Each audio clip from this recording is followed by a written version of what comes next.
My name is Eric Worre, and for almost 30 years I've been an entrepreneur, struggling at times, but ultimately succeeding. As a best-selling author, speaker, and business owner, I've spent my entire career helping millions of people around the world to become entrepreneurs. And I believe strongly that there is, in fact, a better way when it comes to how we make a living. The career landscape has changed dramatically, and many are still working in a model that is completely out of date. What worked for previous generations isn't working as well for people today. In this film, we're going to explore 3 important questions. First, what's really going on in our working world today? Second, in this new economy, is it better to become an entrepreneur, or is it safer to work for someone else? And third, if a person decides to become an entrepreneur and start their own business, how can they do it without taking on massive risk? To help in this journey, I've brought together some of the greatest experts and thought leaders in the field of entrepreneurship to share the real facts with you. My intention is to give you new information that will allow you to make choices that are not limited by an old, outdated model. Let's start by understanding what's going on in our working world today.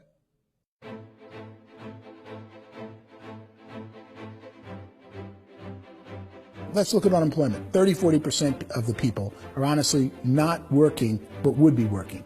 What our government does is if you haven't found a job in 6 months, we don't call you unemployed. We pretend you dropped out of the labor force. I've often said that unemployment, particularly structural unemployment, that's unemployment due to technological changes, is the first sign of economic growth. Think of it, 10 people live on an island. They go out every day and fish. One day, new technology shows up. A missionary brings them a net.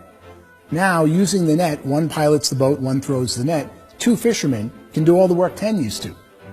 That's a 500% increase in productivity, 2 doing the work of 10, in one day. You don't have to learn a lot to learn how to throw a net instead of throw a fishing line. The island's got a big problem, 80% unemployment. But the island still has all the wealth of the fish because the 2 people produce as much fish as 10 did.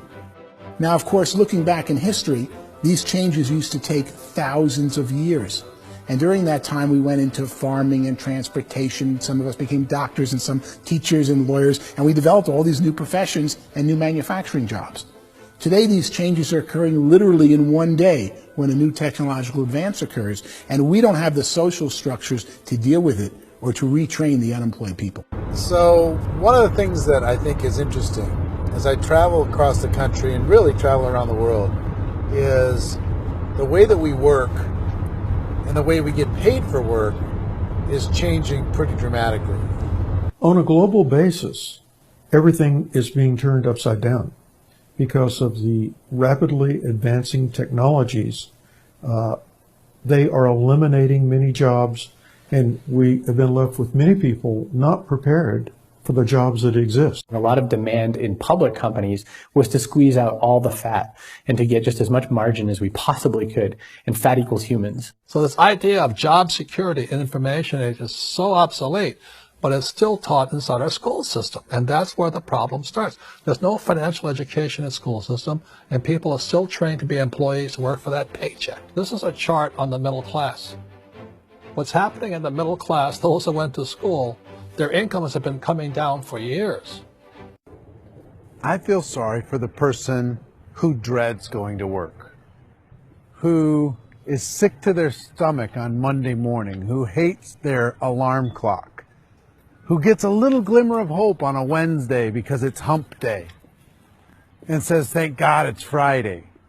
And they live for those 2 days a week where they get to be themselves and they don't have to be around people they don't like, and they don't have to play the political game in the office, and they don't have to live this half life.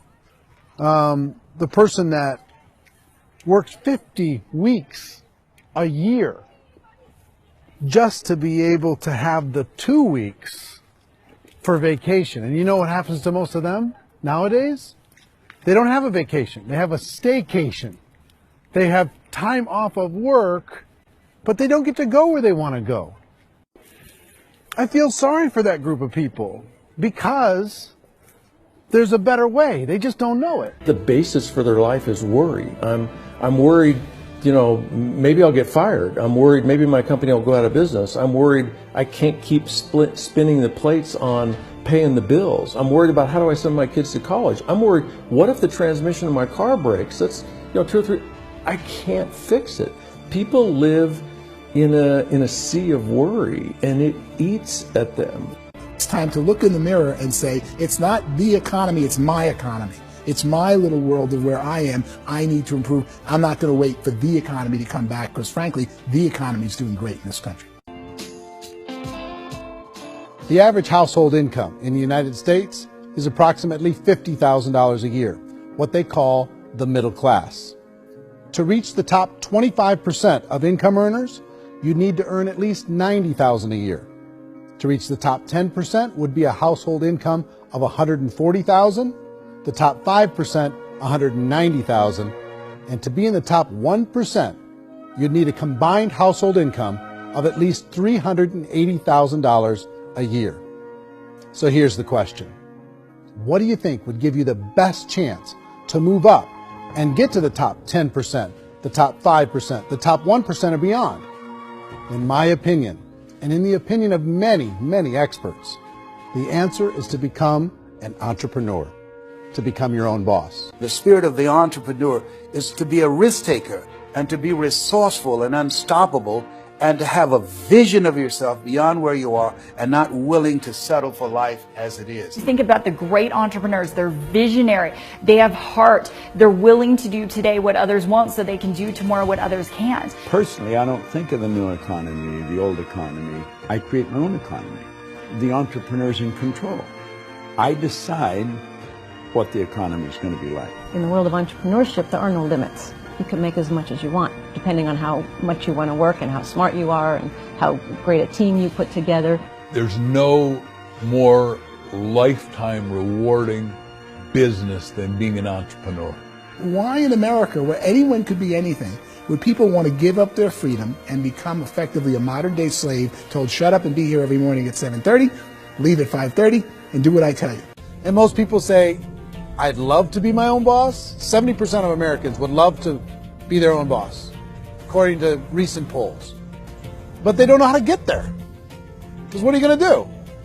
One, you could buy an existing business. If somebody's selling an existing business, you have to ask why. Usually because it's probably hard. It's probably not making as much money as they hope. Two, they could buy a franchise. A little less risk, proven system, but it's expensive to be able to do that. Three, they could start something from scratch.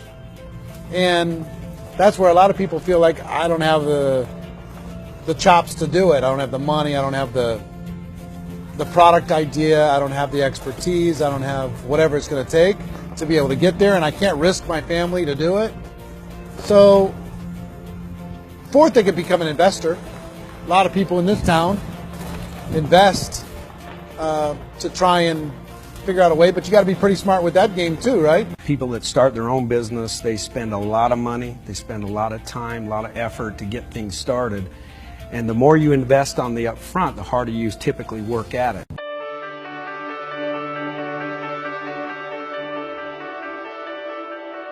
In our search for a better way to make a living, we've come to the conclusion that becoming an entrepreneur is actually safer than being an employee.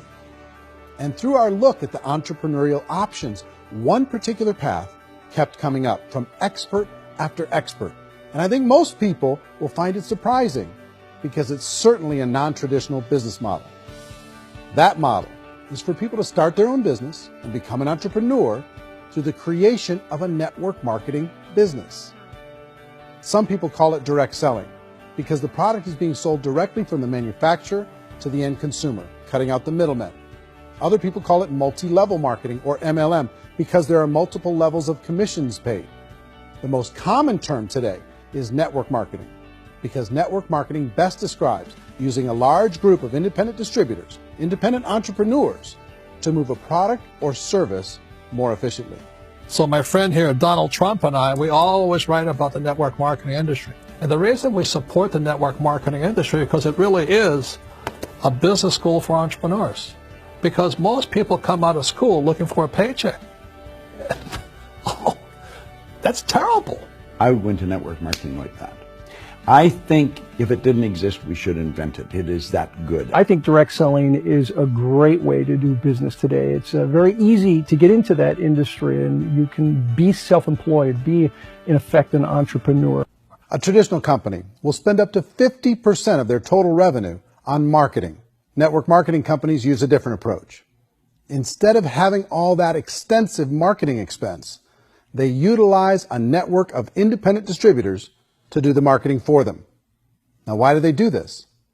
First, because word-of-mouth advertising is so much more effective today than traditional media advertising. Second, some products need to be explained or demonstrated, and an independent salesperson can do that more effectively than an ad campaign. Third, it's completely efficient. The company only pays for the marketing of their product if a sale happens and not before. Imagine if Amazon allowed you to become an independent distributor and paid out 40% of its revenue to that distributor group. All you had to do as a distributor was recommend a product, and if a person bought it on Amazon, Amazon would take care of all the logistics, and you'd get paid for bringing the customer. Now imagine you got paid for every purchase that customer made for the rest of their lives. Well, Amazon doesn't offer this option, but network marketing companies do. 85% of all buying decisions in our society are made as a result of word of mouth or reputation. We're recommending things to each other all the time. You know, who's your dentist? Who's your doctor? Who's your lawyer? What detergent, are you using? What legal system are you using? What product are you using? We're talking to each other about the things that we love anyway. When you go into a big box retailer, you're lucky if the clerk looks you in the eye, much less gives you any detailed or accurate information about what you're purchasing. So of course, this personal information, this education coming from a friend, a neighbor, a relative, or even a stranger, but one who has experience with the product is extraordinarily valuable. As a matter of fact, network marketing can educate consumers probably better than any other form of marketing. It certainly can do better than advertising, because advertising usually has a certain hype to it, and you can only get limited information. So, network marketing trumps advertising. The keys to network marketing is providing an opportunity for the masses to get involved, providing an opportunity for the average person who doesn't have the resources to start their own business. All of this so far is fairly straightforward, but network marketing offers another benefit, and it's this benefit that makes it so interesting for entrepreneurs. Network marketing allows a distributor to build their own network of other distributors and then compensates them on the sales created by that entire group. Direct selling is, at its base, very simple. It's the sale of a product or service to an individual on a face-to-face, one-on-one basis, just the way we're talking right now. But there's an important element as well, and that's the offering in conjunction with that sale of product, the offering of an opportunity for someone to make something of themselves.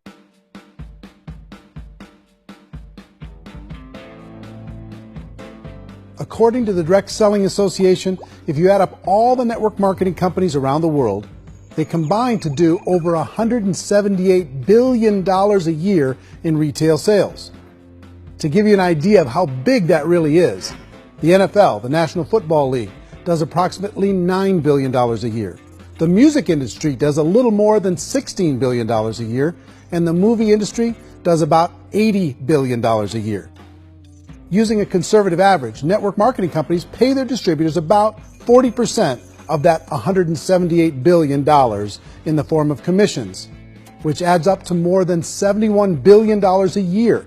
That's almost $6 billion a month. It's almost $200 million in commissions every single day. So it's certainly working, and people are making serious money in network marketing. With the growth of the direct selling industry over the last 10, 15, 20 years, we've seen a broader understanding of the channel. We have seen more and more people getting involved in the business, so our penetration in the marketplace has increased, and thus the understanding in the marketplace of who we are has increased. And we've seen non-direct selling companies look at the direct selling model and say, something's going on there. People are making money, companies are being profitable, individuals are being motivated, product is being delivered to market. Maybe we should explore this. Some people think only the people at the top make money. Well, let's take a look at that as well. In the network marketing profession, there are roughly 500 people in the world who earn over $1 million a year. If you round that number up to $2 million a year, that adds up to about $1 billion a year. That takes the $71 billion paid out each year down to $70 billion. So where does the rest of the money go? The vast majority goes to part-time people making anywhere from a few $100s a month to many thousands of dollars a month. It goes to people who choose to make it a full-time career move and earning even more than that. Every day, people are using the money they earn through network marketing to pay off debt, have more fun, and improve the quality of their lives. Everyone I know in network marketing has been doing that since the 50s. They go to work when they want to go to work. They stop working when they want to take time with their children to have a leisurely breakfast and discuss issues and drive them to school. They go back to work when they get home, wherever they're working out of. The biggest thing that I've seen is people that have become much happier in their life. MLM has probably made more millionaires of more people in more countries, and I've spoken to them in 67 countries, than any other single form of business, starting from nothing. If they have a choice between working a job for the next 10 years or working a network marketing business for the next 10 years, the result of working the network marketing business will be better. How many people are involved? Approximately 16 million Americans and 96 million people around the world are currently participating in network marketing. And in a recent poll, 82% of those people report a good, very good, or excellent experience with network marketing. So people are happy.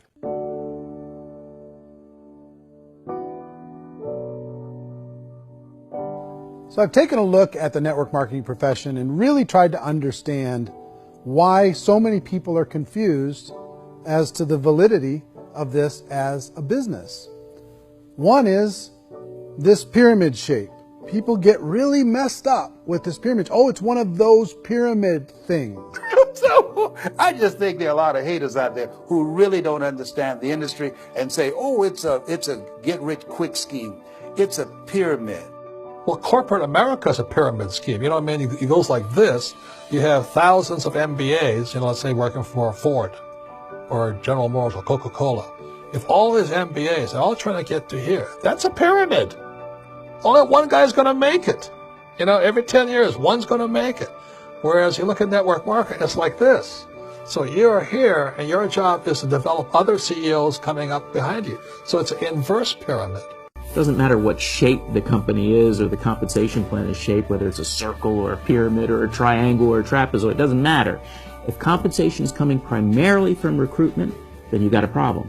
On the other hand, if an operation is basing their compensation to participants on the basis of sales, even when those sales are generated by people you've recruited, well, then you're a perfectly legitimate enterprise. That's the legal test. It's the practical test. People start talking about 99% of people in network marketing don't make any money. Well, we've talked about that over the course of this journey together. Almost $200 million a day is being paid out to network marketing distributors around the world. The naysayers, the people who say that it doesn't work, are usually the ones who just don't know how to make it work for themselves. And so they're giving you an opinion, and I tell people, don't confuse people's opinions with expertise, because opinions are free.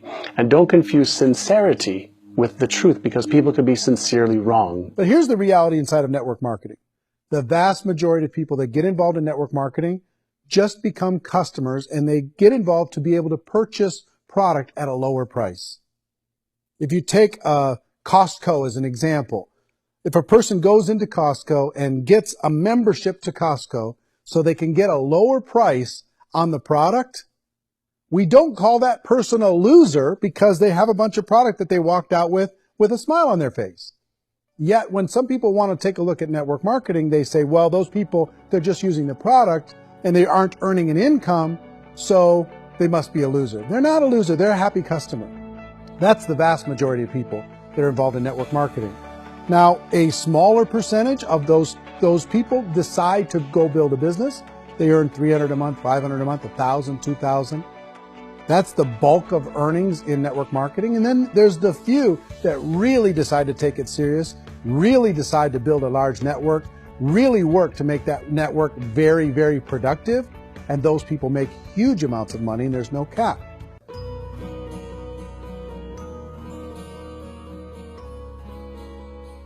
It's light years better for people starting today than it was even 5 years ago. I think it's more widely accepted now, and people understand it is a business. It is being an entrepreneur. It is being a business owner. Our belief system is based upon our evaluation of something, and frequently if we reevaluate a situation, our belief about that situation will change. The industry has changed and it's grown up. It's totally transformed. You've got young people today that have grown up with social media, and they understand networks. They understand how people are connected through technology, and they understand how money flows through those networks.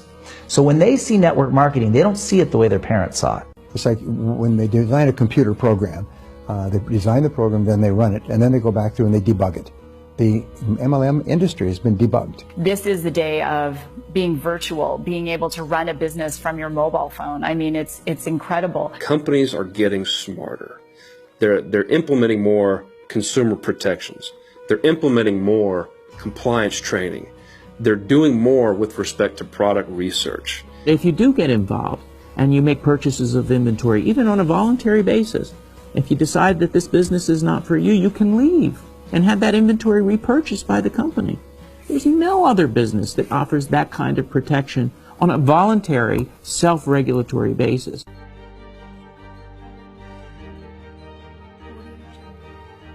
Life's too short to spend it living someone else's dream instead of your own. It's too short to spend it living at a fraction of your potential. Can being an entrepreneur be a challenge at times? Sure. But here's what you get in exchange. It can be yours. Something that you built, something that you created, something that you made happen. This balloon represents your dream. It represents entrepreneurship. My wish for all of you is that you would reach out and grab it. The choice is up to you.